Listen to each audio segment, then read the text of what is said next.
Greetings and welcome to the DVD Shelf Vintage Showcase, the new DVD Shelf spin-off series where we'll spotlight movies made during the old Hollywood era, discover their historical significance, and discuss how they can relate to a modern audience. In a nutshell, we review old shit. We'll cover anything from the dawn of the 20th century when Hollywood was at the epicenter of the budding film industry to the late 60s when it was practically on life support, right before a major radical shift in American pop culture, political awareness, and technological advancements gave birth to the new Hollywood era by the end of the decade. This inaugural episode of the DVD Shelf Vintage Showcase will chronicle that quick but drastic transition with the help of this stunning Blu-ray box set from the Criterion Collection, America Lost and Found, the BBS Story, which contains 7 groundbreaking films produced from 1968 to 1972 by BBS Productions, a small, short-lived production company that had a huge hand, if not the biggest hand, in ushering in this new Hollywood era, which changed the face of American cinema forever. Alright, no more blue balling. Roll that beautiful bean footage.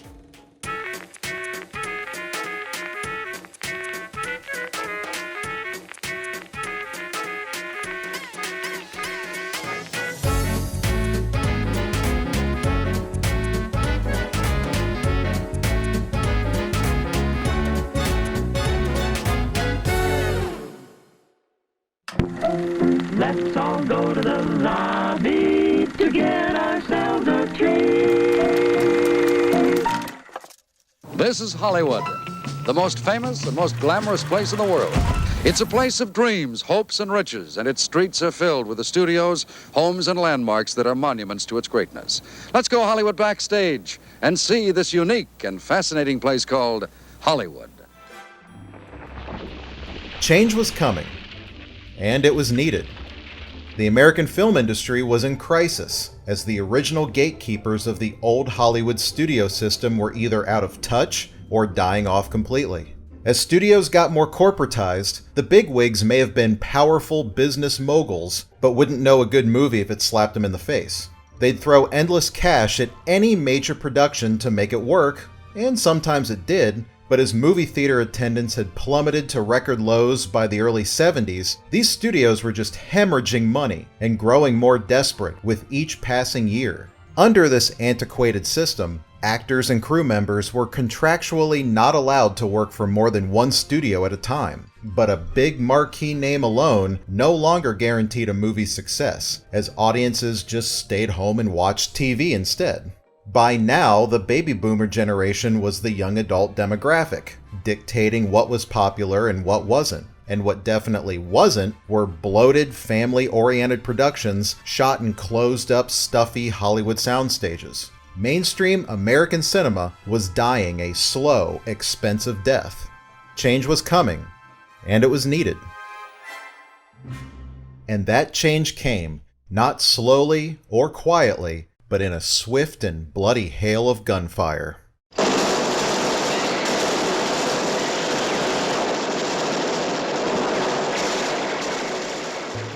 The industry was rocked to its core when Warner Brothers released Bonnie and Clyde in 1967, a classic 30s-era gangster film on the surface, but its uniquely naturalistic style, inspired heavily by the French New Wave movement, was unlike anything that had come out of a major Hollywood studio. Warner Brothers studio head, and actual Warner brother, Jack L. Warner, hated the movie, and constantly clashed with its producer and star, Warren Beatty, and director Arthur Penn. Jack Warner said to me before the film was projected, if I have to get up during this and pee, he said, it's a lousy film. Finally, the movie ended. And there was a chill in the room. And Warner said, well, that's the longest 2 hours and 11 minutes that I've ever seen. He says, that was a 3-piss picture. And he said, what the hell is this? And there was kind of quiet in the room, and then Warren said, well, Jack, what it is really is an homage to the great gangster films of the wonderful Warner Brothers era. And Jack sort of bit that, and then he looked at Warren and said, what the fuck's an homage? There was a terrific moment when Jack Warner was telling me that I was wrong about something, and we were having an argument, and we were in his office, and he said, well, you see whose name is on the water tower, don't you? And it occurred to me, as he said it, that I thought I remembered that it was the initials. And I went over to the window and I looked, and I said, well, it's my initials. And that was a good moment. Bonnie and Clyde was a passion project for Beatty, who agreed to take a huge pay cut up front to get it greenlit, but Warner still opposed the production all the way through, instead putting all his chips on a big screen adaptation of the stage musical Camelot. And yet, it wasn't long after Camelot's devastating failure and Bonnie and Clyde's windfall success that Warner officially retired from the studio. Faye Dunaway was Bonnie to Beatty's Clyde, a pair of young lovers who were also two of the most notorious outlaws in American history, and in a time when movies were traditionally shot in closed-in studio backlots, Beatty fought tooth and nail to have the production film on location in Texas, not just because much of their actual crime spree took place in the state, but also so Beatty wouldn't have the studio heads constantly breathing down his neck. The strong supporting cast of New York-based actors included Michael J. Pollard, Gene Hackman, and Estelle Parsons, who were chosen because they just looked like regular Midwesterners, not glamorous cover models.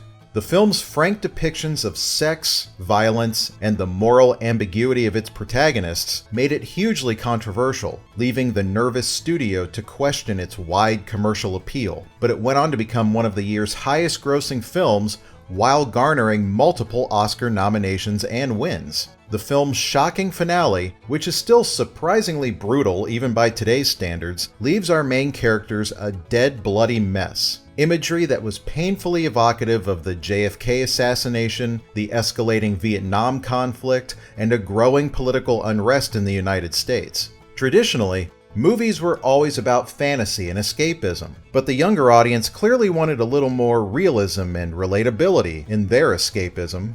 The people that go to the movies were looking for something that was more meaningful to them than the glitz of the 60s films. I would watch these sort of pictures of the 50s and the 60s, and when a woman would wake up from sleeping in bed in those movies, her hair and makeup were perfect.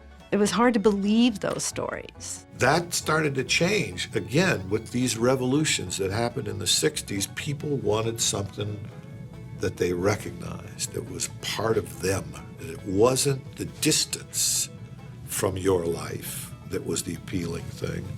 In many ways, it was the recognition that that was a part of your life. Bonnie and Clyde's European influences brought something refreshingly new to the table, all while the aging studio execs were left scratching their heads. Its anti-establishment sensibilities were a rallying cry of the American counterculture movement and opened the floodgates to what was now possible in mainstream American cinema. In a word, anything. This was a new way of storytelling. The concepts and the execution were highly original.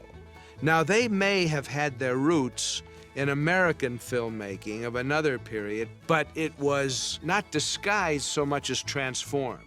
Breaking out of the seamless style of the classical cinema of Hollywood, which we all loved, but was a part of, seemed to be a part of another world, in a way. And this world was new and open, and anything was possible.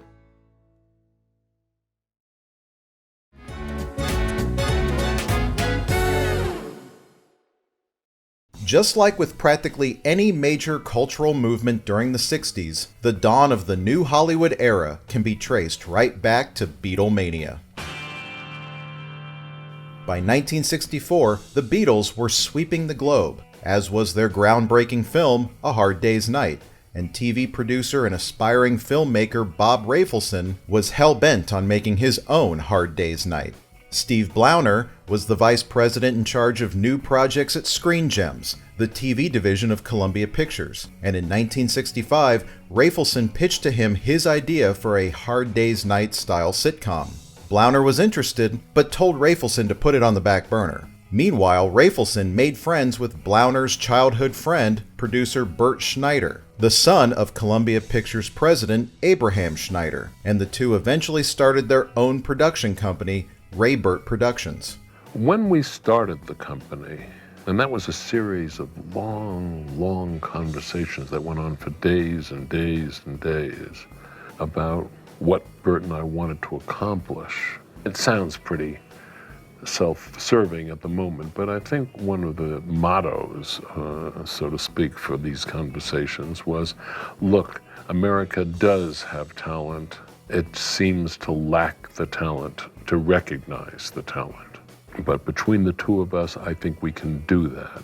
Rafelson eventually sold his rock band sitcom idea to Screen Gems, hoping to get an established group like the Dave Clark Five or the Lovin' Spoonful to star in it. But when that fell through, they sent out a casting call to form their own band, and many auditions later, they had it.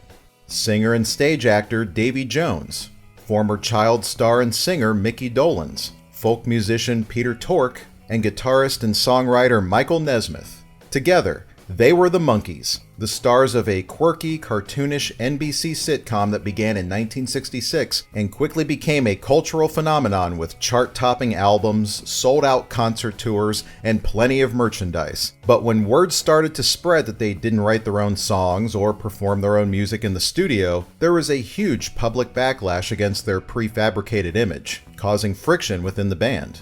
The Monkees, as a novelty sitcom, may have only lasted 2 seasons, but the story of the Prefab Four was far from over. By 1968, Davy, Mickey, Peter, and Michael had all washed their hands of the Monkees, but their producer, Bob Rafelson, had other ideas. I think it could have gone on for a third year with a lot of manipulation and politics. But for the most part, it was a 2-year show and it was over.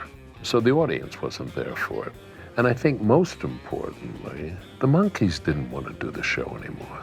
They didn't like the idea of having to go on the stage and look like monkeys, look like the television show, which appealed to 14-year-olds. They wanted to appeal to 25-year-olds. They wanted, in a sense, to be an adult rock and roll group, and that was going to be way beyond the reach because of the media. With their public reputation tarnished, Rafelson hated what the Monkees had become and believed there was more there to explore. His career as a TV producer was just a stepping stone to get to his ultimate goal, filmmaking, and after directing a handful of Monkees episodes, Rafelson was ready to take that leap. He wanted to make the Monkees cool again, but it wasn't going to be easy. So he figured the only way to do it was to make a movie that would turn their manufactured image completely on its head. Rafelson's producing partner Bert Schneider had become good friends with a young, struggling actor named Jack Nicholson, who had spent the 60s appearing in low-budget Roger Corman films and taking small bit parts in various TV shows, but was now wanting to branch out into writing and directing as his acting prospects were drying up. So Schneider offered him the chance to write a script for this new Monkees movie. I was almost thinking I was going to be a director rather than an actor, so I'd been writing. Rafelson and I were talking, and I said, Bob, I can write a movie about anything. He said, yeah, well, could you write a movie for the Monkees? I said, the Monkees? You got to be kidding me. So that night I thought up 2 movies, and I go into Bert and I say, well, Bert, one of them I can guarantee you will be as big a hit as Hard Day's Night. And with equal certainty, the other one I can guarantee you won't make a nickel. He says, I want the second one. I said, I didn't know where to go with the interview. He blew my mind, the first thing he ever said to me. And the end result was the equivalent of a full-blown acid trip. Filmed under several different titles, Head not only lampooned the Monkees' colossal fame and kid-friendly image, but also satirized the fakery and phoniness of Hollywood in general. Oh, I don't want to do this anymore, man. Oh, these fake arrows and this junk and the fake trees. Bob, I'm through. The most fun was the character assassination. What's that all about? Well, you have to see the movie for that to make any sense, but just keep that in mind. You know, we had a lot of fun at the Monkees' expense. Head gave the band an opportunity to show off their actual musical talent, and while the Richard Lester-inspired slapstick comedy was reminiscent of their goofy sitcom, it had more of an adult edge and strange avant-garde style. The plot itself, as laid out by Rafelson and Nicholson's drug-induced haze of a screenplay, is surreal and nonsensical, yet completely self-referential. It's constantly channel surfing from one film genre to another and breaking the fourth wall whenever it possibly can. While you shouldn't go into Head expecting it to make a whole lot of sense, it's interesting to see it tackle some taboo subject matter that their old TV show was never allowed to even hint at. What for? Well, you might get a shot in the head, for one thing. Shot in the head, wow. We were never allowed on the television show to reference the war, ever. To reference society in anything anti-American, anything controversial. Certainly no references to even getting stoned. You know, it was all really sickly, sweet, white bread. Upon its release, Head was panned by critics and bombed at the box office. But watching it now, you can't help but notice its historical significance as a genuine artifact of the late 60s counterculture and an unapologetic piece of postmodern art. 6 Blu-ray discs and a 112-page booklet are housed in a classic drive-in theater motif in the Criterion Collection's gorgeous box set for America Lost and Found, The BBS Story. The disc for Head presents the film with a feature-length audio commentary track recorded by Davy Jones, Mickey Dolenz, Peter Tork, and Michael Nesmith in 2010. The only bummer being that it's obvious the 4 Monkees were not together for the recording. But it is funny to hear them stumble, as even they sometimes find it tough to explain what the film is truly about.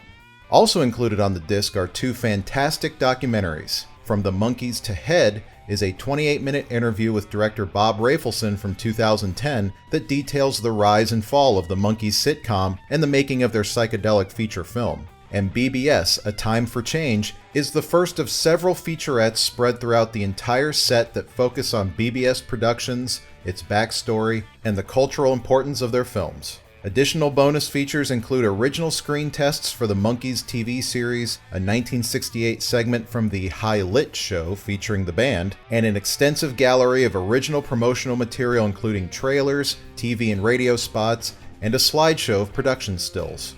Head is not the best or the most important film in this box set, but with the way it just smacks you right in the face with its rebellion against tired Hollywood tropes, it does serve as a perfect prologue to the story of how much BBS Productions helped change the American cinema landscape. While the remaining films in this set strive for heavier subject matter and more character-driven realism, Head is a light-hearted acid trip that gives an iconic rock band a strange and subversive stage to completely deconstruct their public image. But while it does many inventive things that were way ahead of their time, I only wish there was a little more bite to its satire, and I think it falls just short of greatness by not pushing the envelope a bit further. On its own, I'd give the film a 3 out of 5, but due to the sheer likability and on-screen charisma of the Monkees themselves, Head will get a 4 out of 5 recommendation. Well, how about them apples? But one big question remains. What exactly does the title Head mean anyway? We called the film Head eventually because it was all about taking place in somebody's head, because it's a very surreal, somewhat psychedelic movie. Okay, sure, but what's the real reason? Let's call the picture Head, and then we'll be able to say, when we open up Easy Rider, which will follow, from the producers who gave you Head. And we thought that was very funny. Unfortunately, nobody saw Head, so that title, although we used it, it didn't turn out to be very useful.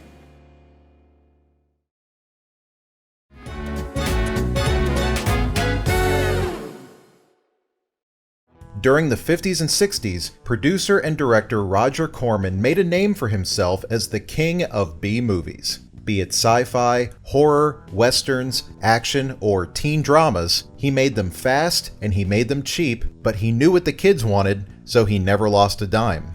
The drive-in audience was a young audience, and the kids liked these action and horror films, the type of pictures the independents were turning out. Sometimes they liked them more than the major studio films. Together with independent production company and distributor American International Pictures, Corman churned out multiple films a year, all of them pure Oscar gold. Corman has gone down in cinema history, not just for being the godfather of no-budget drive-in flicks, but for also mentoring a massive stable of talent who would go on to be legends in their own right. Without Corman, we wouldn't have directors like Francis Ford Coppola, Peter Bogdanovich, Joe Dante, Martin Scorsese, Jonathan Demme, Ron Howard, or James Cameron, or actors like Sylvester Stallone, William Shatner, Robert De Niro, Diane Ladd, Bruce Dern, Peter Fonda, Dennis Hopper, or Jack Nicholson. There was a tremendous, just like the rays of the sun in a magnifying glass, it was starting to focus on this group of younger people, fueled partly by people like Roger Corman and AIP, who for their own profit motives would say, hey, go make a movie, I'll give you $20,000, you go and make it and give you a chance. And certainly I became Roger's assistant quite early, and so I started to pick up some real low-budget production savvy, which is like, how do you make a movie when you hardly have any money? AIP, American International Pictures, to us was the greatest independent studio that was ever, and Roger came from them. We did the movies for $275,000 in 10 days, and we shot 2 of them back to back. We shot 10 days, took a week off, and shot another one. We broke every rule there was. No permits, we just went in the street and shot, and then when the police were coming, we'd leave. The Roger Corman Guerrilla University of filmmaking, Don't get permission, they won't give you permission, just shoot it. Peter Fonda came from Hollywood royalty and was working mainly as a TV actor, but starring in Roger Corman's 1966 hit biker film, The Wild Angels, made him a counterculture icon, as the biker genre grew in popularity during the 60s. Dennis Hopper worked in TV and in movies, having appeared in the iconic James Dean films Rebel Without a Cause and Giant, but was now struggling to find work due to his troubled relationship with drugs and alcohol and notorious on-set behavior.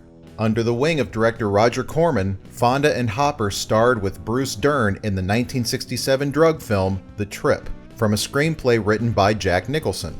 It was the first time I went out and directed Second Unit, and I played the drug connection. Bruce Dern played the guy that took Peter on the trip. And Corman never wanted to spend any money, but he would give us cameras that we could go out and shoot on weekends. So Peter and I took out a camera on the weekend, and I started directing for the first time.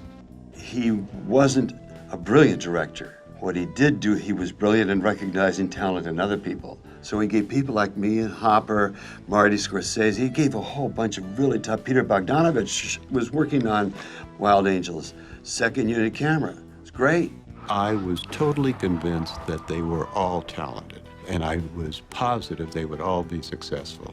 I had no way of knowing that they would be so insanely successful. After Peter Fonda starred in The Wild Angels, after Dennis Hopper starred in The Glory Stompers, and after Jack Nicholson was in Hell's Angels on Wheels, none of them wanted to go near a biker movie ever again. But it was while visiting Toronto to promote Roger Corman's The Trip at a Canadian exhibitors convention when that all changed for Peter Fonda, following a speech given by Jack Valenti, the president of the Motion Picture Association of America. And Jack's up there, this is his first public utterance. My friends, you're my friends, and looking right at me. We have to stop making movies about motorcycles, sex, and drugs, and make more movies like Dr. Dolittle. I went back to the Lakeshore Motel, smoked a couple of dibs, had some Heineken, sat down and began to sign photographs. I came upon one photograph from the Wild Angels. So the dubs and the Heine kicked right in, and I fell into the photograph. That's it. I know what to do for my next sex, motorcycles, and drugs movie. Prior to discovering the Monkees, their creators, producers Bob Rafelson and Bert Schneider, had formed Ray Burt Productions and made gobs of money off the Monkees' meteoric success, despite their Emmy-winning sitcom only lasting 2 seasons, and their follow-up film, Head, being a commercial flop. Meanwhile, actors Peter Fonda and Dennis Hopper were putting together what they felt could be the ultimate biker movie experience, a low-budget film tentatively titled The Loners, a thinly plotted story that follows 2 cocaine dealers riding across the American South, finding prejudice and bigotry along the way. Roger Corman helped me with the Wild Angels and The Trip. He gave me a hell of a reputation for motorcycles and drugs. And I'm going, yeah, okay. Corman was great. He wouldn't pay you any money, but he'd give you film and equipment. You'd go out and shoot movies on weekends. So we started that way, Peter and I. Wanting to make their film outside the studio system, they met with Roger Corman to negotiate a deal, but after the financial backers at American International Pictures were turned off by Hopper's intense personality, along with not being too keen on a film where drug dealers were the heroes, they passed on it. A number of things happened, and the picture moved over to Columbia, and AIP and I lost our percentage of the profits on one of the most successful independent pictures ever made. Fonda and Hopper then pitched it to Bob Rafelson and Bert Schneider, saying they'd keep the budget low by not only starring in it, but also writing it, with Fonda producing and Hopper directing. Even before there was a script to speak of, Hopper and Fonda wanted footage of Mardi Gras, a feat that even the likes of Orson Welles couldn't achieve. So Hopper was game to one-up the master filmmaker. As a test, they were given $40,000 to head down to New Orleans for a 5-day shoot with a tiny skeleton crew to catch the festivities. But the trip ended up being a nightmare for all involved, including one of the cameramen, Seymour Cassell, who later went on to become a prolific character actor. We're all out of our minds. Half of us were on acid. We go to a meeting in the conference room. Dennis and Peter are sitting up there. He said, we gotta be careful here because they know what we're doing. And I said, Dennis, who knows what we're doing? He said, the government. I said, the government? Well, why? What are we doing that they know? He said, they know that we're here to make this movie. And I said, well, how do they know what the movie's about? We don't have a fucking script. How the fuck can they know that? He said, they know, man. Man, they know because of who we are. I said, who are we? In those days, I was much more of a drinker. I could control the drinking better. The smoking, sometimes it was too strong. I'd get too paranoid, and I couldn't really handle it. But others didn't have that kind of problem. Yeah. But I did have a little more responsibility at times, guys. You know what I mean? Hopper was famously out of his mind and constantly fought with his crew members during the entire Mardi Gras excursion. But they got footage, so despite the tumultuous shoot, producer Bert Schneider still had faith in Hopper as a director. Bill Hayward, my brother-in-law at that time, and Peter Fonda, who'd grown up together, who were partners, started recording me, and they took these tapes back to Schneider, saying, we'll give you the money back, we really want to apologize, Hopper's obviously lost it, listen to these tapes. And here I am saying, I asked for a yellow light and a red light and a green light. That's all I asked for in the cemetery. Where the fuck are they? Blah, blah, blah. Crazy out of my mind. And they're recording me. Nobody's doing anything, just recording me. So Schneider says, well, you know, he really sounds excited, but did he ask for those lights? And why weren't the lights there? You know, I hired him to direct this movie. I'm not replacing him. With money he made off the Monkees, Bert Schneider cut them a check and told them to go off and make their movie. A movie that none of them expected would spark a revolution. Without even having a finished script, producer Bert Schneider handed Peter Fonda and Dennis Hopper just under $500,000 to create their biker film passion project, The Loners. Schneider, if you made a deal with him, he let you make your movie. He said, get out of my eyes. I'd come in and I'd say, boy, you got to see these rushes. Today's rushes were so great. And he said, get out of my office. I don't want to see any rushes. When you get your first cut, I'll look at the film. They collaborated with eccentric novelist and screenwriter Terry Southern, who co-wrote other hits like The Cincinnati Kid with Steve McQueen, Stanley Kubrick's Dr. Strangelove, and Barbarella with Jane Fonda, Peter's sister.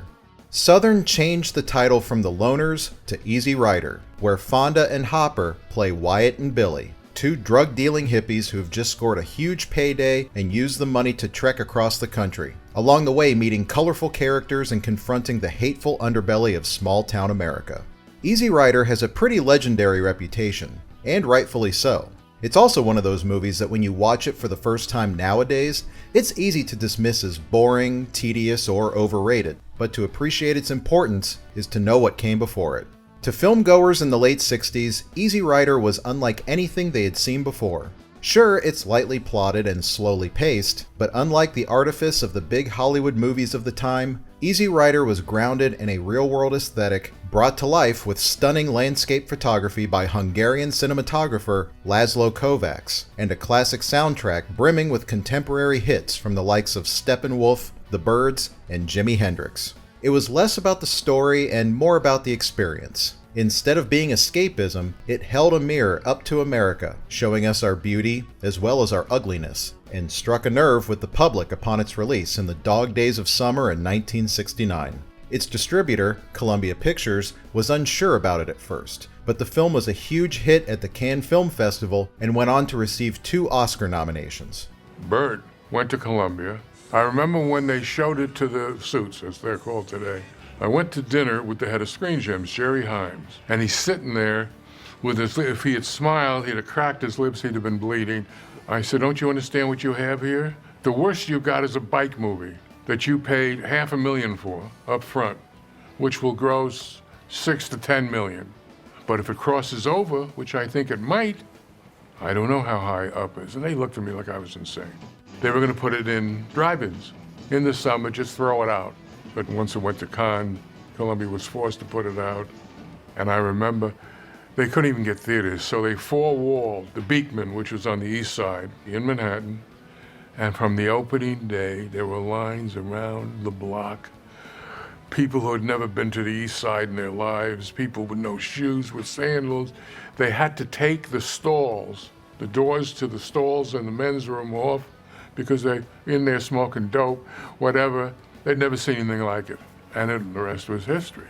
Easy Rider was one of the highest grossing films of 1969, and one of the most profitable independent movies in history. But the creation of such a revolutionary motion picture did not come without its hurdles. Easy Rider could be the definitive movie of the hippie generation. It celebrated the culture and stood up for the marginalized who dared to grow their hair out or oppose the war, but it also simultaneously criticized the movement with one single line uttered by Peter Fonda's character towards the movie's finale. You know, Billy, we blew it.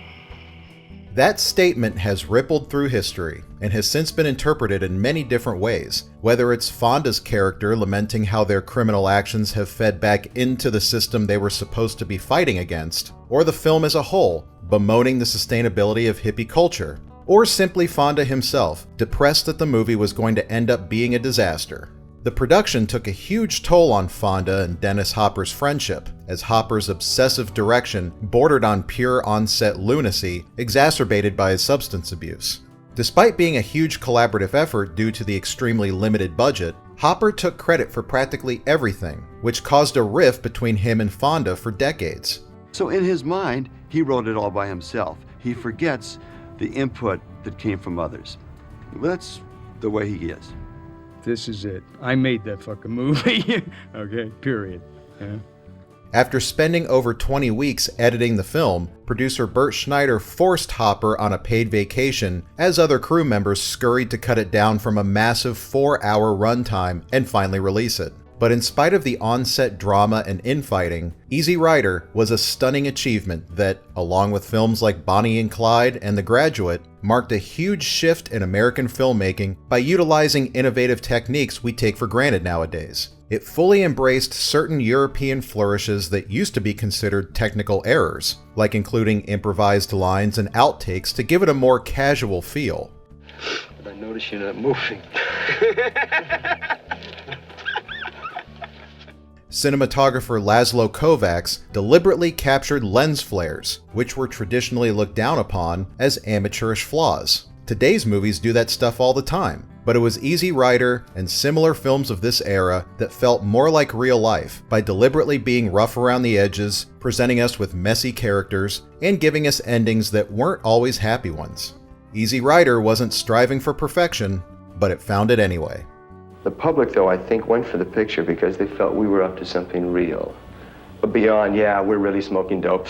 Yeah, it's really this. And yeah, we're really riding the motorcycles and we're not on a trailer and a traveling car and so forth. All that reality, too. But there was something more real. Our own mistakes, which were real. Easy Rider started to be something where we were going to say, my God, see what society is doing to the outcast, to the outlaw. We were assuming the great stance of the outlaw. Halfway through, we took a look at the outlaw and figured he blew it too. The disc for Easy Rider includes 2 audio commentaries, one recorded by director and star Dennis Hopper in 2009, and the other recorded by Hopper with Peter Fonda and production manager Paul Lewis in 1995. Also included are 2 great making-of documentaries. Born to be Wild, which first aired on BBC Two in December of 1995, and Shaking the Cage from 1999 features many cast and crew interviews. Hopper and Fonda at Cannes is a brief segment of a 1969 French TV program that features footage of Hopper and Fonda presenting Easy Rider at the Cannes Film Festival. Additionally, we get an 18-minute interview with BBS Productions co-founder Steve Blauner talking about his career working at Screen Gems and then forming BBS with producers Bob Rafelson and Bert Schneider shortly after the success of Easy Rider. And finally, we get 2 original theatrical trailers. Easy Rider is probably the most important film in this box set with how much of a lasting impact it's had on pop culture by bringing old Hollywood to its knees and changing the industry forever. In many ways, Easy Rider is comparable to John Carpenter's Halloween. Neither film was the first of its kind, and both could have easily become forgettable exploitation garbage in the hands of lesser filmmakers, but both were executed in such precise, stylish ways on shoestring budgets that they both transcended their specific genres and became landmark achievements. Not to mention the fact that both went on to spawn countless imitators, but their cultural impact was never truly duplicated. And just like Halloween, Easy Rider deserves all the reverence it gets, so I'm giving it a 5 out of 5 recommendation.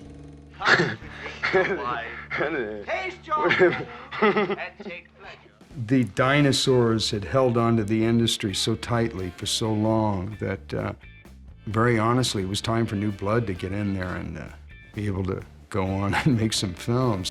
In the days of old Hollywood, the visionary director was a rarity. Typically, they were hired hands, the captain who could steer the ship to its destination. But average moviegoers likely didn't even know what a director did, let alone what their names were. Unless, of course, it was a name like Alfred Hitchcock, who made absolutely sure you knew who he was and what films he made. But by the late 60s, that all changed. After making a name for himself in the world of early 50s live TV dramas, Arthur Penn collaborated with producer and star Warren Beatty on Bonnie and Clyde, the unforgettable finale being Penn's idea. Mike Nichols made a splash with his 1966 directorial debut, Who's Afraid of Virginia Woolf, before directing Dustin Hoffman and Anne Bancroft in 1967's The Graduate, arguably one of the most important films of the decade. Then you had Peter Fonda and Dennis Hopper, 2 struggling actors wanting to make a small movie outside the system, then got bigger than the system with Easy Rider in 1969. They'd lost their audience. They had not addressed their audience. They had not addressed what their audience were into. We'd gone through the 60s and nobody had ever seen drugs smoked without, going out and committing some kind of murder or atrocity of some kind. When you went to see a movie like Easy Rider, and when you saw these guys really smoking grass by the fire, and really the camaraderie was warm and real and rare, you went, what the hell am I looking at? This has value. This has a completely different kind of value than pillow talk. This is something extraordinary. I want more of that. Suddenly, directors, and by association, writers and producers, were now being mentioned in the same breath as big-name stars, and certain films were starting to garner appreciation for their artistic merits and complex character studies, as opposed to just being tired, schlocky products of the Hollywood machine. Together, as Ray Burt Productions, producers Bert Schneider and Bob Rafelson knew they had something special with Easy Rider. In fact, Schneider was able to sell it to Columbia Pictures before it was even finished, and then used some of that money to complete the movie after director Dennis Hopper burned right through the original budget. After Easy Rider blew up the box office, Columbia offered Schneider and Rafelson a 6-picture deal, stipulating that as long as each movie's budget came in at under $1 million each, the producers were granted final cut. At this point, things were taking off for Schneider and Rafelson, and they knew they needed help.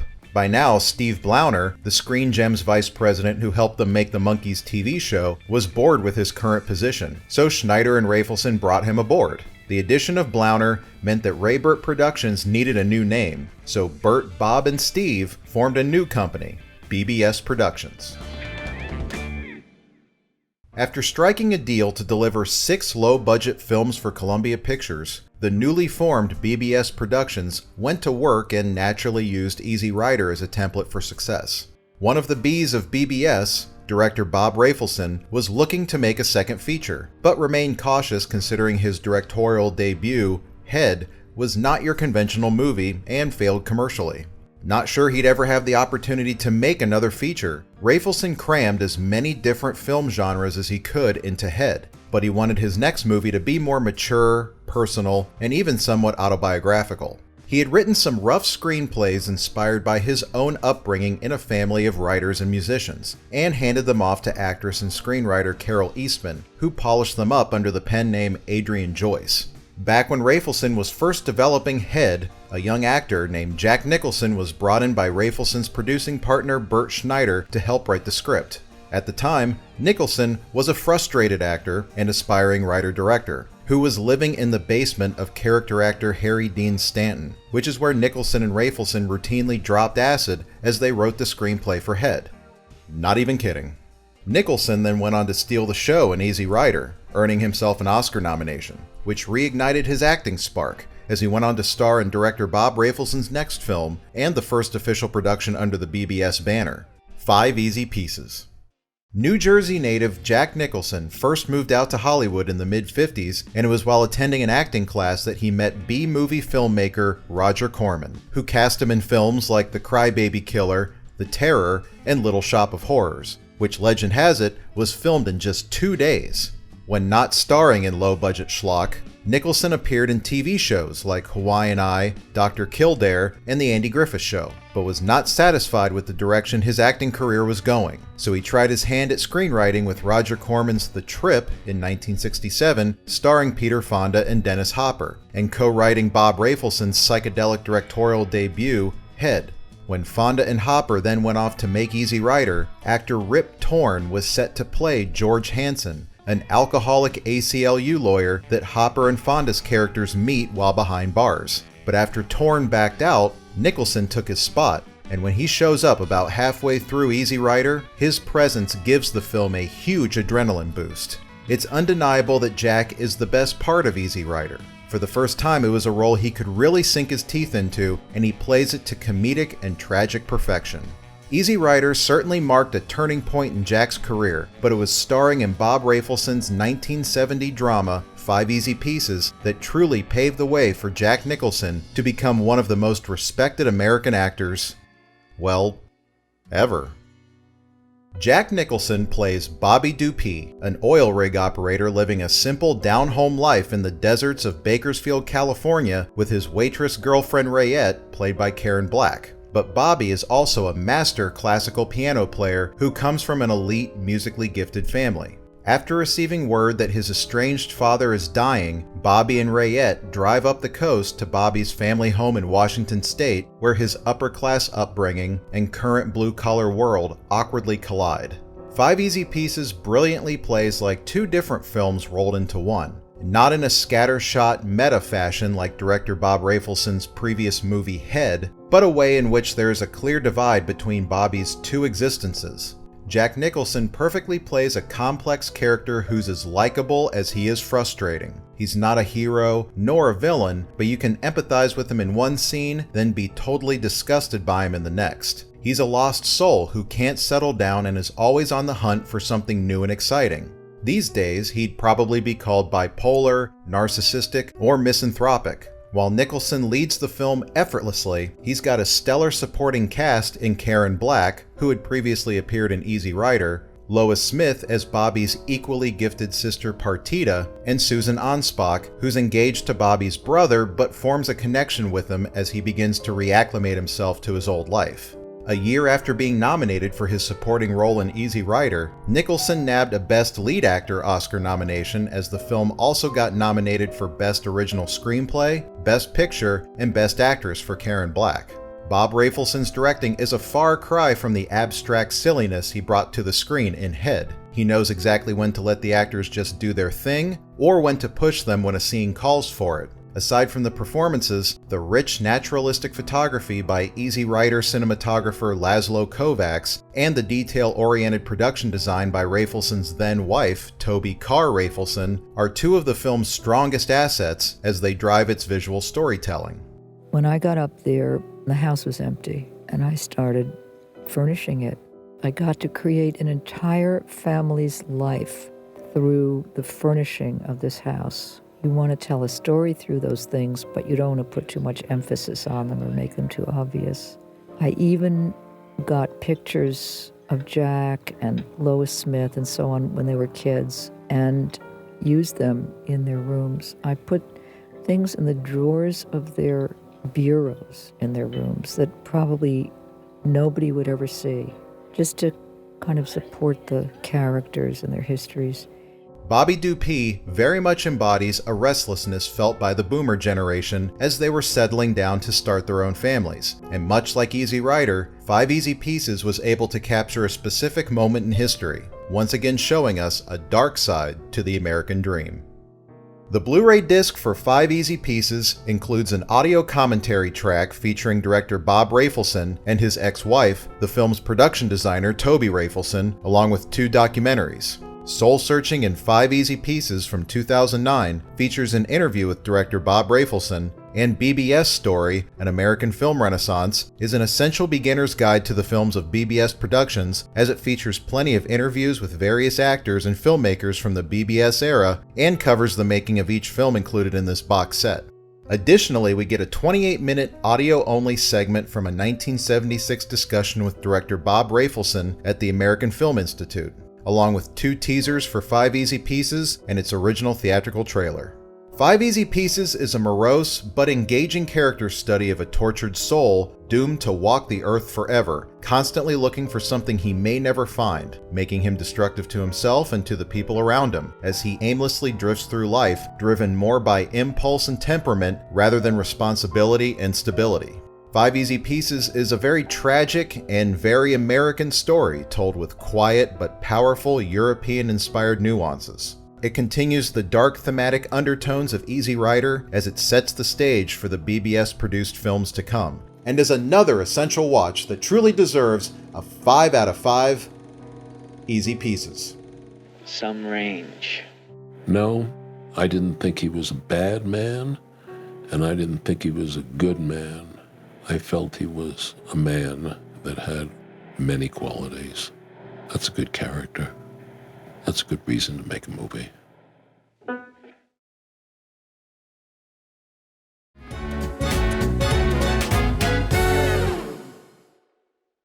While not the blockbuster juggernaut Easy Rider was, 5 Easy Pieces was another critical home run for producer Bert Schneider and producer-director Bob Rafelson, whose company, BBS Productions, prided itself on creative liberty over corporate meddling. And to avoid as much of that meddling as possible, Rafelson and Schneider moved their BBS production offices off the Columbia Pictures studio lot and into their own building paid for by Columbia. They had no big studio sets or backlots right at their disposal, so they traveled the country and filmed in various pre-existing locations. They didn't have the money to fake it. America looked like America in these movies. Now in their own office building blocks away, BBS could stay within arm's reach of their business partners at Columbia, but also retain full creative control over their own productions and encourage their writers, directors, and actors to thrive off that level of artistic freedom. America had enormous talent in cameramen, in actors, writers, in directors. But what we lacked was a kind of a talent to recognize the talent. And I thought maybe that was our role, that a company that could go out and say, all right, now let's get the maddest creatures we can find on the planet. Let's get guys like Hopper and Fonda and Jack Nicholson and Peter Bogdanovich, and that I thought could enrich our cultural experience, our movie-making experience enormously. And they turned out to be some really first-rate wackos. After producing and co-writing the screenplay for Rafelson's film Head, and receiving Oscar nominations for his breakout performances in both Easy Rider and 5 Easy Pieces, Jack Nicholson was a huge creative force at BBS Productions, and was practically the silent fourth partner in the company. For BBS's next production, which was a loose adaptation of author Jeremy Larner's 1964 prize-winning and politically driven novel, Drive He Said, Jack Nicholson got to sit in the director's chair for the very first time.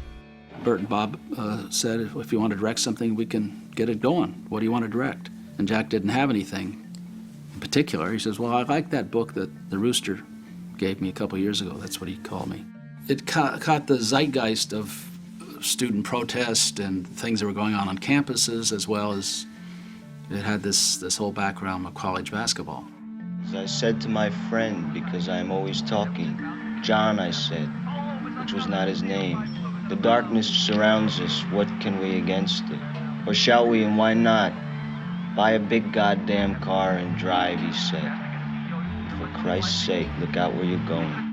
It was the height of the Vietnam War, and many college campuses across the nation were rocked by the anti-war movement as the anxiety of being drafted and shipped off to fight hung like a dark cloud over America's youth. Filmed in 6 weeks at the University of Oregon, Jack Nicholson's directorial debut, Drive, He Said, is the story of two college friends told against a backdrop of on-campus political upheaval. Hector, played by character actor William Tepper in his first major role, is a popular star athlete with prospects of becoming a pro basketball player, while Gabriel, played by New York theater actor Michael Margada, is a drug-addled resistance leader who will stop at nothing to avoid the draft. Would you read the first line, please? F. U. C. Probably the most fascinating aspect of Drive, He Said, is that if you're looking for a genuine cinematic artifact of the anti-Vietnam War protest movement of the early 70s, then it doesn't get much more genuine than a film shot at a college where these actual protests and riots were really occurring. The crew was able to capture footage of an actual riot, specifically an event where students raided the campus's ROTC building. Bill Butler's a documentary cameraman. He filmed an actual riot. The guy comes running in and says, Jesus Christ, Jack, there's a riot up on campus. What? I jumped up, get me up there. I got up there, I got a hold of Butler, and I brought Mike with me, and I got a hold of Tepper, and all I said was, look, whatever happens, just keep talking in the middle of this riot, and you stay with Bill Butler. Don't worry about me. I'll try to keep track. But it was, it was an entire place in Bedlam. Jack's running around with a camera saying, shoot it, shoot it, shoot it. Dern's run here. You run there. Tepper, you run here. Karen Black, do this. Run through it. We had no permission to do that. But that's guerrilla filmmaking in those days. A famously avid basketball fanatic, director Jack Nicholson clearly made sure the film's basketball sequences looked just right, and he wanted actors who could convincingly play the game, like William Tepper, who played in high school, and former college player Mike Warren, who helped with the casting, appeared in the film, and later starred in the 80s TV series Hill Street Blues. No one, in my opinion, had ever made a sports film where the people looked like they could play sports. Now it's a requirement. That's what made the casting so difficult. I had to cast 5 basketball teams. And difficulty with shooting basketball, you can shoot sports free form, but basketball you have to light because it's indoors, see? So it was really, I think we shot the movie in 6 weeks. The film also features a great supporting cast, with the standouts being Karen Black, fresh off her Oscar-nominated performance in 5 Easy Pieces, and Jack Nicholson's longtime friend and collaborator, Bruce Dern. The film played at the 1971 Cannes Film Festival, but it received mixed reviews and was highly controversial for its depictions of sex, explicit language, and copious amounts of full frontal nudity, which almost got it slapped with a dreaded X rating. My opening sequence originally was called A Symphony of Dicks. I found it personally edifying. Everybody's got pretty much the same size dick, except for Charles. While Drive, He Said, is an interesting look at the on-campus anti-war movement of the early 70s and features some great performances, it is a bit of a mess. It has some brilliant moments and ideas, but they're a little half-baked, and it leaves the viewer somewhat in the dark of what it was really trying to say. It seems to both embrace and criticize the anti-war protests as much as Easy Rider did for hippies or 5 Easy Pieces did for the privileged class, but those were two counterculture masterpieces that Drive, He Said just can't quite hold a candle to.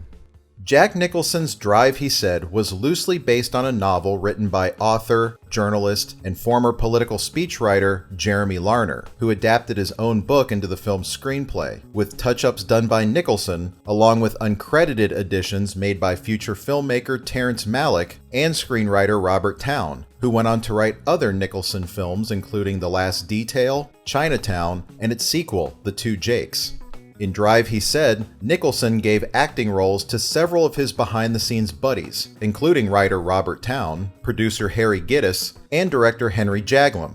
Jaglom studied at the Actors Studio in New York, where he wrote, directed, and acted in off-Broadway plays. He moved out to Hollywood in the mid-60s, where he met Jack Nicholson and was initiated into his inner circle with producers Bob Rafelson and Bert Schneider, who, funny enough, was a counselor at a summer camp Jaglom attended as a kid. Impressed by a documentary Jaglom had done on the 1967 Six-Day War in Israel, Schneider invited Jaglom to help edit Easy Rider, a job its manic director Dennis Hopper didn't give up without a fight. As BBS Productions took off, Jaglom was given the chance to direct his first film, which he based on a play he wrote and acted in while still at the Actors Studio in 1964. The play was called A Safe Place and starred his girlfriend at the time, actress Karen Black, before she appeared in films like Easy Rider, 5 Easy Pieces, and Drive, He Said. But for his film version, Jaglom cast Tuesday Weld as a depressed flower child trapped in her own headspace. Jaglom wanted his friend Jack Nicholson to fill a role Jaglom himself had played in his original stage play, but Jack's star was quickly on the rise at this point, so getting him to do it was a bit of a challenge. He became a star. I got a chance to make my first film. I asked him to be in it. He said, "You can't afford me, but I do need this kind of new color television that has come in as a sort of supersize." I think it had projecting 3 colors, red, green, and blue, something like that. He said, "If you get me that, I think I can do it." In A Safe Place, Tuesday Weld plays Noah, a young daydreamer always flashing back to her childhood, back when she once met a friendly magician played, surprisingly, by the legendary Orson Welles. And despite being involved with Fred, a nice but somewhat boring guy played by Philip Proctor, she pines for an old fling, Mitch, a charismatic yet manipulative womanizer, played by Jack Nicholson. Director Henry Jaglom reportedly shot over 50 hours worth of footage and then assembled it into A Safe Place. And while I appreciate what he's going for in the film's boldly abstract, non-linear format, it plays like it was edited in a wood chipper. It's certainly going for something less literal and more psychological, and it's clearly inspired by that same kind of unconventional, more improvisational style of European filmmaking that influenced a lot of these new Hollywood movies, but it's still a frustrating watch as the editing is so randomized, some cuts are almost unintentionally funny, which can easily take you out of the film's melancholic tone. I'm all for experimental filmmaking, but this just feels artsy for the sake of being artsy. There's an air of pretentiousness to it that almost makes it come across like a hacky student film, which is a shame because, again, just like with Nicholson's Drive, He Said, there are some interesting ideas, and it does boast some pretty great performances. While I've never seen the story in the form of Jaglom's original play, I can imagine it playing out much better on stage and away from such choppy editing. I personally had two very different influences. I mean, I had the influence of improvisational theater, which is what I started out in, and the influence of going to these European films and seeing Fellini and seeing Godard, seeing John Schlesinger and Ingmar Bergman. Plus in America, Cassavetes had done Shadows and was beginning his career. So I think all of us were very influenced by that. Clearly, our main character misses the innocence of her childhood and has lost any sense of wonder and meaning to her life that she wishes she could get back, which in a way represented the collective voice of the younger generation in America at that time. We were despairing of America at that time. We were despairing of the future. It was a time of hopelessness in some way, and so it had to not end well. I mean, I knew that the film must end that in her dream she's okay, but in reality she's not. As it seemed America was in its dream, had its romantic dream of itself, but in fact was bringing itself and the world down at that particular moment, we felt. Interestingly, during the film's opening credits, there's a clear shot of what looks to be a randomly placed vintage statue of the DC Comics superhero Shazam. And I've wondered if that was an intentional nod to the film's themes and imagery. Just as Shazam can instantly turn from a child to an adult with the utterance of a single magic word, the film is constantly time-jumping, where we see Noah's present self turn into her past self, then back again in the blink of an eye, all with a strange little bit of magic thrown into the mix. The film has a lot to do with this kind of duality between what we are on the outside and what we feel like on the inside. She talks about flying in childhood, and that when she was a child, she could fly, and if she could just remember how, she could do it again. That is actually what the theme of the film is. If you could just get back to the freedom of childhood, if you can just remember what it felt like to be a child, what the magic of childhood was, the freedom of childhood, you can be free again. You can fly again. Drive, He Said, and A Safe Place are paired together on Disc 4 of Criterion's BBS box set, which feels only appropriate since these two films are arguably the weakest within this collection. The sparse special features for Drive, He Said include a 10-minute documentary featuring interviews with Jack Nicholson and other crew members, along with the film's original theatrical trailer. The coverage for A Safe Place is way more extensive, starting off with a feature-length audio commentary from director Henry Jaglom. Henry Jaglom Finds a Safe Place is a 2009 sit-down interview with the director as he talks about the film's background as a theater production and his biggest filmmaking influences. Next is a 1971 interview from the 9th Annual New York Film Festival featuring Jaglom along with director Peter Bogdanovich, where they discuss their new films, A Safe Place and The Last Picture Show. We also get several outtakes of Orson Welles, along with a handful of screen tests with a couple different actresses auditioning for the part of Noah with actor Philip Proctor. And finally, we get the film's theatrical trailer. Stylistically, Drive, He Said, and A Safe Place are two completely different animals. One a gritty and straightforward political drama, the other a dreamlike avant-garde fantasy. But like all the BBS productions, they're both tragic stories that reflect this uncertain period in American history, a time when many were struggling to find their place in society. Drive, He Said explores that struggle with its characters, but stumbles a bit along the way, so I'll give it a 3 out of 5 recommendation, whereas A Safe Place presents us with a tortured soul not unlike Bobby Dupuy in 5 Easy Pieces. Dupuy was a much more complex character that was both likable and cruel, and while A Safe Place gives us a similar, emotionally distant character in Noah, its erratic structure unfortunately doesn't give us much of a reason to care about her, so I'll give it a 2 out of 5 recommendation. I wouldn't recommend hurrying to watch either of these films on their own, but they're both pretty interesting watches within the context of this BBS box set. It was such a disaster here that it opened at the same time as Bogdanovich's Last Picture Show, which was the biggest success in America. Mine was A Safe Place, which without exaggeration was the biggest failure commercially in America, I think, at that time. Before filmmaking was ever in the cards, Peter Bogdanovich's lifelong obsession with movies led him to become a film programmer at the Museum of Modern Art in New York City, then later a movie critic for Esquire magazine. He grew up loving American classics directed by the likes of Orson Welles, John Ford, and Howard Hawks, but the trajectory of his own film career was more influenced by French filmmakers like Francois Truffaut and Jean-Luc Godard, who also started out as movie critics. As was many of his future New Hollywood colleagues, Bogdanovich was heavily inspired by the films of actor and independent filmmaker John Cassavetes, whose intimate productions like Shadows, Faces, and Husbands were made outside of the studio system with his theater friends, and were lauded for their improvisational and almost documentary-like feel. In the mid-60s, Peter Bogdanovich, along with his then-wife, New York theater costume designer Polly Platt, moved out to Hollywood where Bogdanovich worked as a production assistant for B-movie maestro Roger Corman on his biker film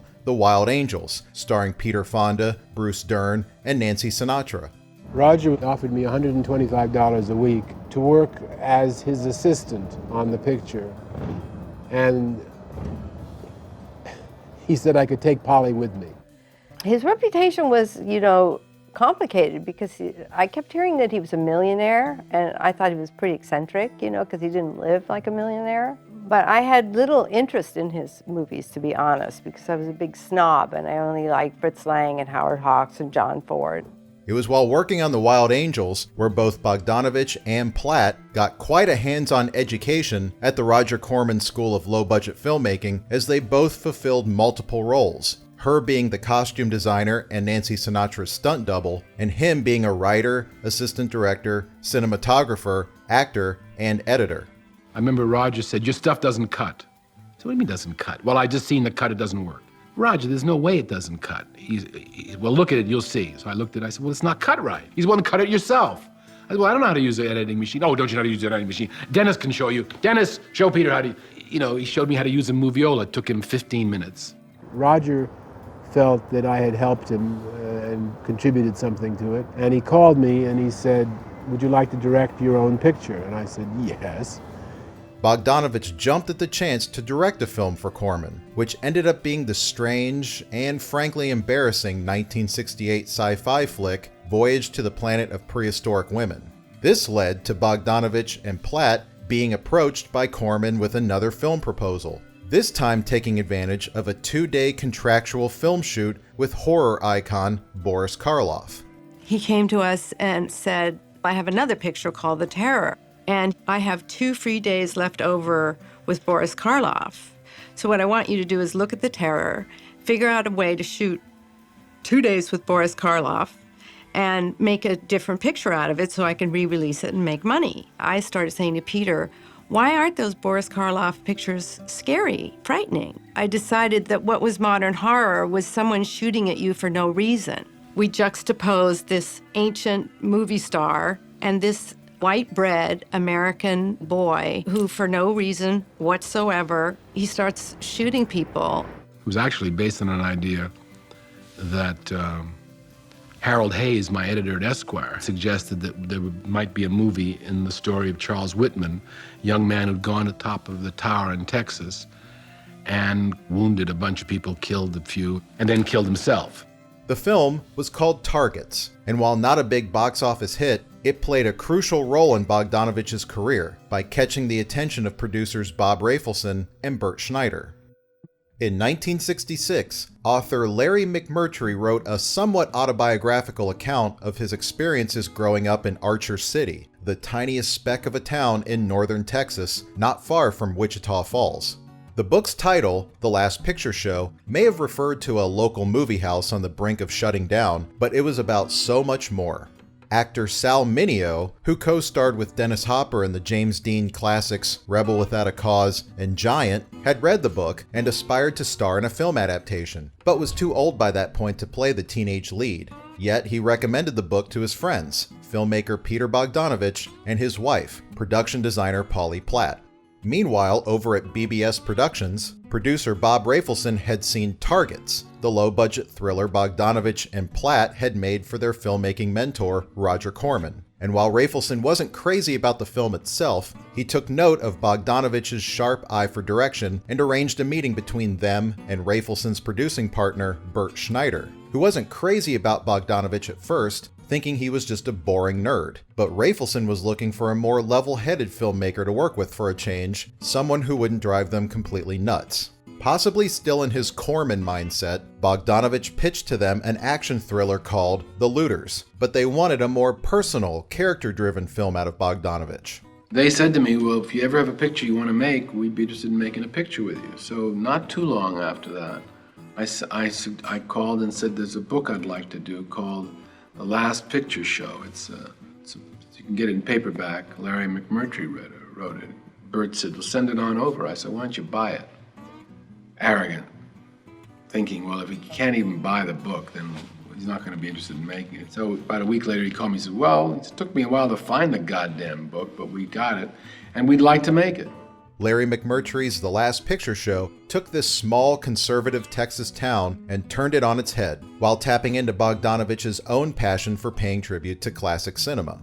Bogdanovich wrote the film's screenplay, but much like with Jeremy Larner on Drive He Said, they brought in the novel's author himself to collaborate. And while down in Texas scouting for filming locations, they happened to find the picture-perfect spot, which turned out to be McMurtry's actual hometown of Archer City, Texas.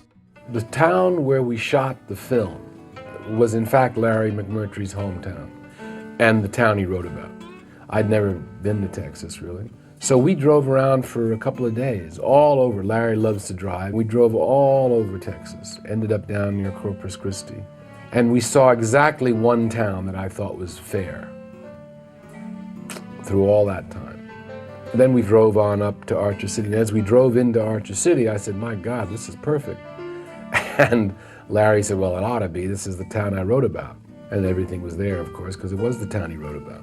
And I don't know how autobiographical it was, but obviously most of the incidents in the story happened to somebody. If not to him, they happened to somebody. The ensemble cast of The Last Picture Show is a mix of classic character actors and a handful of unknowns who became big names after the film's success. Timothy Bottoms and Jeff Bridges are high school buddies, Sonny and Dwayne, who play on the football team and always get scowled at by the town elders for losing their games. Between them is Jacy, the prettiest girl in town, and knows it. Director Peter Bogdanovich searched high and low for the actress who'd play Jacy and found her coyly smiling on the cover of Glamour magazine. The model was Sybil Shepherd, barely 20 years old. Then 31, Bogdanovich became romantically involved with Shepherd during production, right under the nose of his wife, the film's production designer, Polly Platt, which famously ended their 8-year marriage. The romantic drama behind the scenes was not unlike the movie itself, as both Sonny and Jacy have awkward affairs with a couple of the town's older residents. Sonny with his coach's wife Ruth, played by Oscar winner Cloris Leachman, and Jacy with Abilene, played by Clu Gulager, who was also seeing her mother Lois, played by Ellen Burstyn. The soft-spoken, grizzled soul of the town, Sam the Lion, was played wonderfully by Western fixture Ben Johnson, who hesitated to accept the role at first.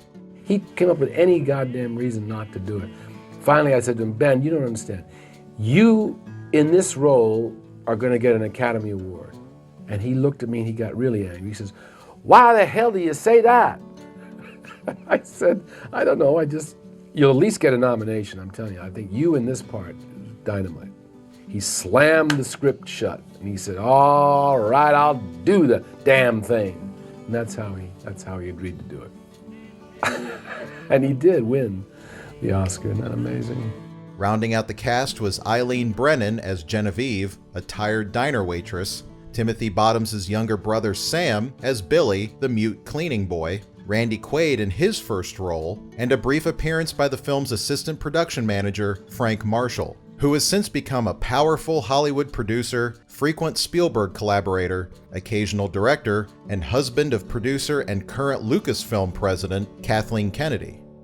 It's been said that The Last Picture Show has a European feeling to it. But I don't think that was because of the filmmakers so much as it was the fact that I was a stranger to Texas. To me, it was like a foreign country. I was influenced by the European filmmakers' affection for American films. Their point was that in the studio system, despite the factory-like nature of the business, there were those filmmakers whose personality transcended all events, and whose personality you could feel in the work, no matter who wrote it, no matter who produced it, or in fact, no matter who was in it. In the 11 weeks it took to film The Last Picture Show in Archer City, Texas, the crew was not warmly welcomed by the townspeople, who knew that author Larry McMurtry based much of his controversial novel on real locals and their private lives, as if it were a gossip rag. The people of the town were not, and in the area, were not real happy to see their dirty underwear sort of aired out and the underside of the city, because I think a lot of these towns have these things going on. It's life, but nobody talks about it, and particularly then. Everything was just sort of overlooked and it was always bubbling into the surface. Well, the movie brought it all out, and certainly then the book became popular and the movie was very controversial, and the people in the town were not happy about the sort of adultery and the things that were not on the up and up that was going on in the town. And certainly those things were going on, and they were going on when I was there. And it's really, it's life. And there were little parties at these little places where people took their clothes off and the kids were always getting into trouble and kids were getting pregnant. And it was all going on, but nobody talked about it. And so the town was kind of upset that this came out and it was about their town, but it was true. There's a genuine old Hollywood look and feel to the entire film, with its early 50s Korean War era setting and the dusty old ghost town of Archer City that actually looks more like an old studio backlot than a real Texas town. I couldn't believe that Larry McMurtry ever grew up in a town like that. And I had read all of Larry's books by then. And it just didn't seem, it did not seem possible that anybody with that gift could have survived that town. And of course, I was so wrong, because it was that town that inculcated or incubated that talent to grow. The film's old-fashioned look was not the only reason why they chose to film it in black and white.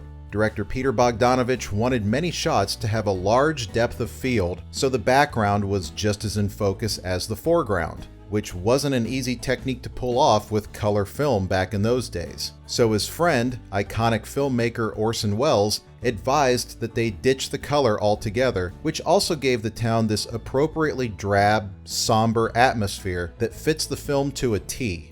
I took pictures of the town in color, and they didn't look at all like the town that we had discovered, which we found it at magic hour.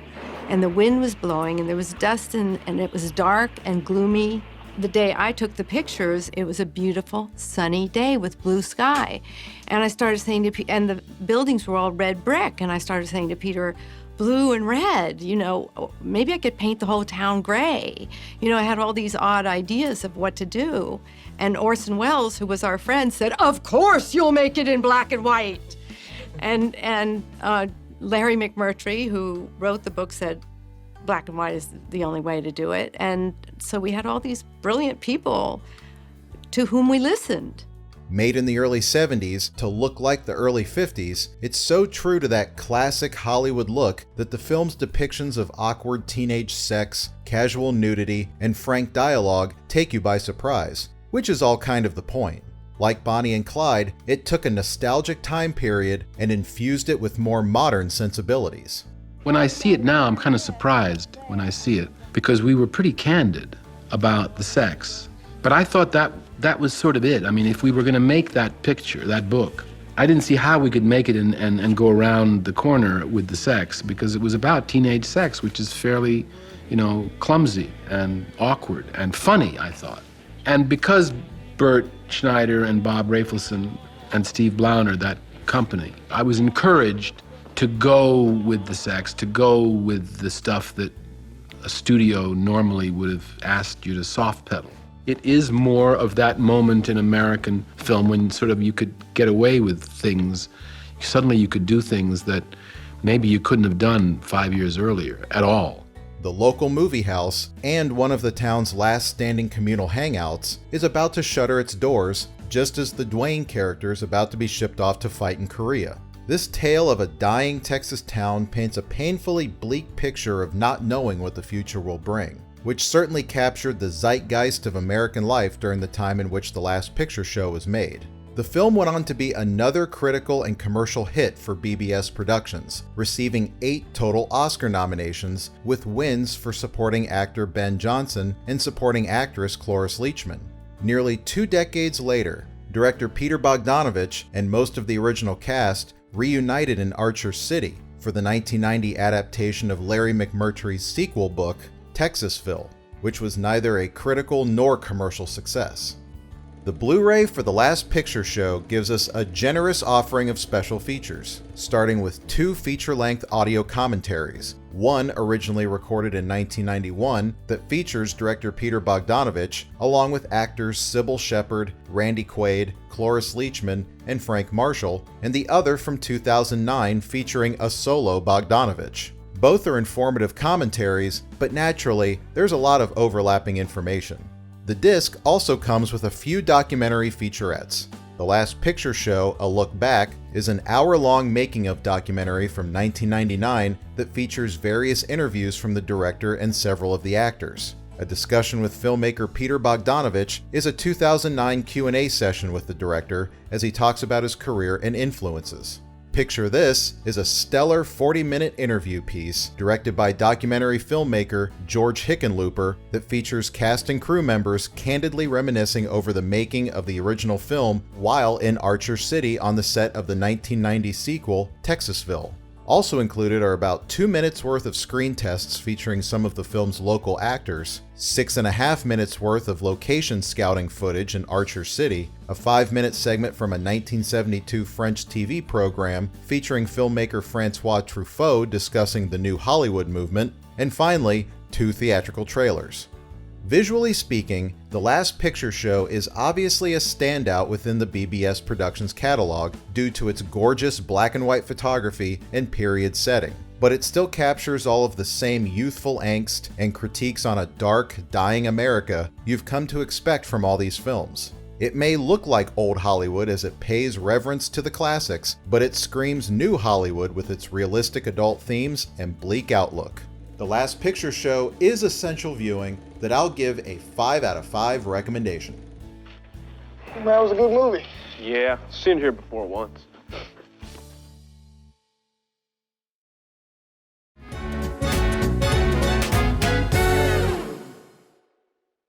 Eager to return to the director's chair, Bob Rafelson wanted to do something different for his third feature film. Not a psychedelic acid trip like his first film, Head, nor a straightforward, classically filmed drama like his second film, 5 Easy Pieces, but somewhere in the middle of the two. For the script, he tapped journalist and songwriter Jacob Brackman, who had worked for Newsweek and The New Yorker, and, like director Peter Bogdanovich, was a film critic for Esquire magazine. Brackman and Rafelson retreated to a cabin for 3 weeks as they hashed out the film's tone and story. Brackman toured Rafelson around his hometown of Atlantic City, New Jersey, which at the time was practically a ghost town, a dying beachfront destination and retirement community. This was several years before the town legalized gambling in 1976 in an attempt to boost their sinking economy, which resulted in the destruction of many of the area's historical hotels to make way for a sea of flashy casinos. Incidentally, Rafelson and Brackman's script, originally titled The Philosopher King, was about gambling and told the story of how 2 brothers, one a charming and boisterous con man, the other a soft-spoken introverted radio talk show host, get wrapped up in a get-rich-quick scheme gone awry, but was later retitled The King of Marvin Gardens, as a bit of a sardonic nod to one of the many Atlantic City-inspired properties on the classic Monopoly board. You notice how it's Monopoly out there? Remember Boardwalk, Park Place, Marvin Gardens? Heading into The King of Marvin Gardens, director Bob Rafelson once again turned to Jack Nicholson, who had given Rafelson a landmark performance in 5 Easy Pieces. Character actor Bruce Dern was mostly known for starring in Western films during the 60s, but had come up with Nicholson in the counterculture independent film scene, with the two collaborating on such movies as The Trip, Psych Out, and The Rebel Rousers. Also in The Trip was Peter Fonda, whom Dern co-starred with in Roger Corman's biker film The Wild Angels, before appearing in Jack Nicholson's directorial debut, Drive He Said. In The King of Marvin Gardens, Nicholson and Dern reunited to play 2 dysfunctional brothers, Jason and David Stabler, but Rafelson cast them opposite the roles you'd expect them to play, with Dern being the pompous scam artist and Nicholson being the quiet, reserved wallflower. I go to see Rafelson, and he says to me, I'm doing a movie called The Philosopher King, and I got Nicholson, and I want you. But he says, I want to make the movie differently than anybody in Hollywood would make it. I want to switch the roles. I want you to play the up vibe guy and Jack to play the down vibe guy. And that's kind of typical of the attitude of the time and of Bob Rafelson and of BBS, which is, this is the conventional or the expected thing to do, let's flip it and do it the opposite. And I think one of the things that makes the film so interesting is to see Jack in that kind of role, in that introverted, nerdy kind of role, and to see Bruce in the dominant position instead of the kind of second banana to Jack. Bob Rafelson was an extremely smart guy, and I think one of the most important directors of that period, with 5 Easy Pieces and this film, which I think was an important film, although it wasn't appreciated until 10, 15 years later. Jason does odd jobs for a mob boss called Lewis while living in Atlantic City with a bipolar prostitute named Sally, played by Ellen Burstyn, and her impressionable stepdaughter, Jessica, played by Julia Ann Robinson. A better idea guy than a businessman, Jason contacts his younger brother David to propose an idea to collaborate on opening a new casino resort in Hawaii, but has problems landing investors and can't fully escape his mob ties. The King of Marvin Gardens is like a perfect bookend to Easy Rider, as both show us the fragility of the American dream and how it can all crumble in an instant with one single shocking moment of violence.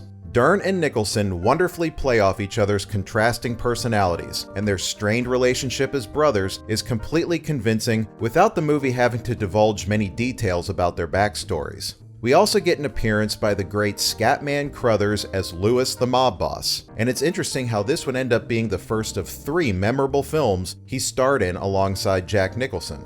Feeling almost like an early prototype for a Coen Brothers film, there is a strange, off-kilter atmosphere and dry humor that focuses less on story and more on quirky character development.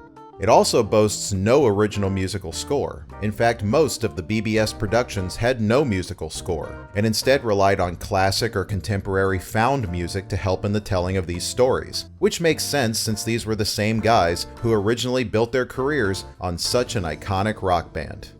When The King of Marvin Gardens was released in the fall of 1972, it got mixed reviews and flopped at the box office, all while BBS Productions, as a company, was coming to an end, due to a growing rift between its co-founders, Bob Rafelson and Bert Schneider. How fitting that BBS's penultimate production was a story about 2 brothers on the outs, one the idea man, the other the businessman. As Rafelson felt that producing and talent scouting for the company was keeping him from focusing on his true passion for directing, Schneider had increasingly put his energy and resources into his passion, political activism, becoming a staunch ally of the Black Panther Party, a fierce opposer of the Vietnam War, and a strong supporter of writer Daniel Ellsberg, who was on trial for famously leaking the classified Pentagon Papers to the New York Times. After the charges were dismissed against Ellsberg in 1973, Schneider was driven to produce the ultimate anti-Vietnam War documentary. So Rafelson introduced him to filmmaker Peter Davis, who had created the 1971 award-winning CBS News documentary, The Selling of the Pentagon. Schneider produced, and Davis directed, the compelling 1974 documentary Hearts and Minds, which was supposed to be the final film in BBS's 6-movie deal with Columbia Pictures. But when the new crop of Columbia studio heads found out the movie was going to be a political documentary, they shit a brick and promptly backed out of its distribution. Schneider and Davis eventually got Hearts and Minds picked up by Warner Brothers, which led to a Best Documentary Oscar win at the 1975 Academy Awards in April of that year. The very same month, the grueling Vietnam War finally came to an end. Despite Hearts and Minds being the final BBS production, it could not technically be included in Criterion's America Lost and Found box set because it was not released by Columbia Pictures. But on its own, the film is also available from the Criterion Collection. BBS Productions, as founded by Bert Schneider, Bob Rafelson, and Steve Blauner, was gone, but in its short tenure, it introduced the country and the world to an all-new breed of renegade filmmaker. For a brief moment, it leveled the playing field, proving that you didn't necessarily need a huge studio to make successful movies. Bob and Bert created a brand new thing in America. So the BBS really became the home for true creativity, for breaking rules, for the free expression of some kind of artistic dream that just was completely alien to the Hollywood of that time and the Hollywood of almost any other time. And unfortunately only lasted as long as BBS lasted.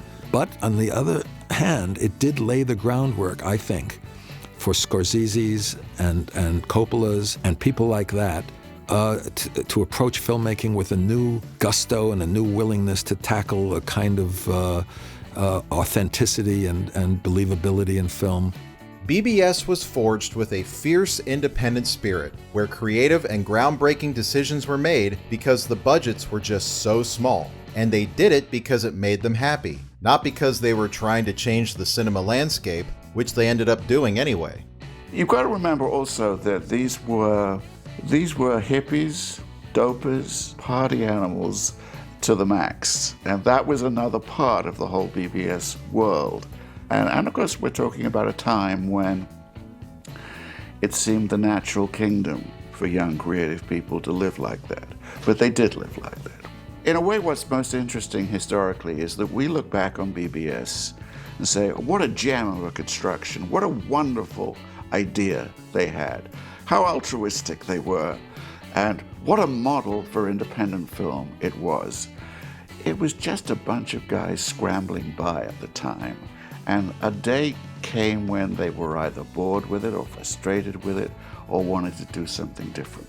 Bob and Bert were entirely different. They were the culture. They were in it. Seeing these two guys, they're not much older than me, and they just essentially did what got them off. And they encouraged that from us in the Monkees show and in Head. Let's do what gets us off and essentially fuck them. It's hard to understand if you hadn't lived before that time what a major impact that freedom of a point of view did to people's brains. You say, wait a minute, then there are no rules here. Of course, the big studios, who were desperate for hits at the time, were now putting all their stock into these bold new independent voices. The independent movement had grown and encroached upon the majors' territory. The majors not being dummies. As a matter of fact, as you know, the executives at the majors generally are pretty smart. So they took a variation on the old formula, if you can't beat them, join them, and they decided if they couldn't beat them, buy them out. The new Hollywood era of the 1970s saw riskier and more visionary American filmmakers rise to prominence as big-name celebrities themselves. Stanley Kubrick, Francis Ford Coppola, Robert Altman, William Friedkin, Martin Scorsese, Brian De Palma, and Terrence Malick, among others, were making huge, studio-backed and even award-winning films with their own unique, distinct visions, for better or for worse. What happened to the directors like Peter, like Altman, like Peckinpah? These guys were doing whatever they wanted, and they were smoking dope, and they were drinking, and, they lost their minds. I really think that's what happened, It was the age of excess. By the mid-70s, it all began to change again as young film school graduates like Steven Spielberg and George Lucas were turning B-grade science fiction and adventure flicks, not unlike the schlock Roger Corman was making a couple decades earlier, into Hollywood's biggest moneymakers, with massive hits like Jaws, Close Encounters of the Third Kind, and of course, Star Wars. American cinema shifted once again. The new Hollywood movement of the 1970s famously came to a grinding halt with the devastating failure of director Michael Cimino's massively budgeted 1980 Western epic, Heaven's Gate. The era of the director, brief era of the director, came to a conclusion in really certainly by the end of the 70s, if not sooner. It was sort of petering out. They started figuring out the mechanism of what was making money. And so that they wouldn't be in this horrible position of having filmmakers walk in the door and say, you don't know what makes money, I do, I'll make the movie.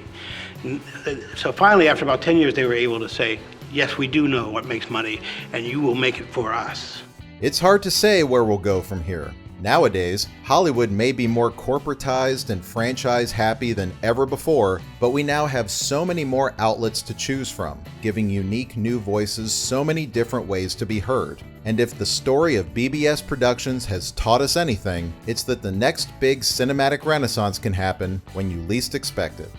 The Blu-ray for The King of Marvin Gardens includes director's commentary recorded by Bob Rafelson, but only on selected scenes.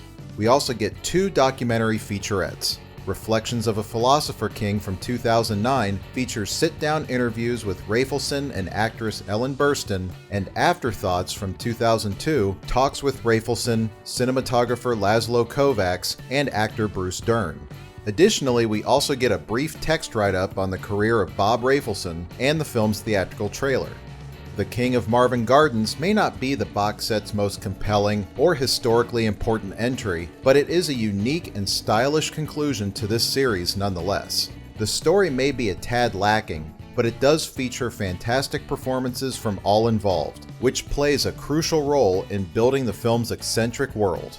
I'll give The King of Marvin Gardens a 4 out of 5 recommendation. I love all the hustle around here. It's out in the open. Down here, everybody's hustling all the time. The Criterion Collection has built quite possibly one of the most important Blu-ray box sets a collector of classic cinema, or any film nerd in general, could ever own. Each movie is presented in what appears to be the best and clearest possible picture and sound quality available, and Criterion's signature overabundance of bonus content puts each film in a grander historical context that greatly helps you appreciate what makes each one so culturally significant. Plus, it all comes packaged with a fantastic softback booklet filled with color photos and multiple essays. This is one big cinematic history lesson you'll never forget. I'll give the Criterion Collection's America Lost and Found, the BBS story, a heavy 5 out of 5 recommendation. That's what it's all about, man. I mean, like, you know. I mean, you go for the big money, man, and then you're free. You dig? Now that we've explored one of the most significant turning points in the history of American cinema, the DVD Shelf Vintage Showcase will continue to cover movies that were made before the dawn of the new Hollywood Renaissance. And if you want to keep up with all upcoming Vintage Showcase episodes, then head on over to our new Patreon campaign to sign up for our special $6 tier, where you'll get exclusive access to all future episodes, along with plenty of other benefits. We thank you for your support. Producers Bert Schneider, Bob Rafelson, and Steve Blauner were not trying to be game changers, but their devotion to uncompromised artistic freedom, emotionally driven storytelling, and challenging the status quo helped transform tired Hollywood cinema into a powerful and respected art form. BBS Productions may have only existed for a few short years and only produced a handful of movies, but its undeniable impact on American media will last for generations. Look, the real story of BBS is not the freedom and not the talent and not what emerged and not what got Academy Awards and not the 70s revolution. The real story is we were just one bunch of lucky motherfuckers, and it just happened at the right time. We came in with all of our lofty idealism, but we got lucky. There was a space, a hole, and a bunch of lunatics filled it. That's the real story of BBS.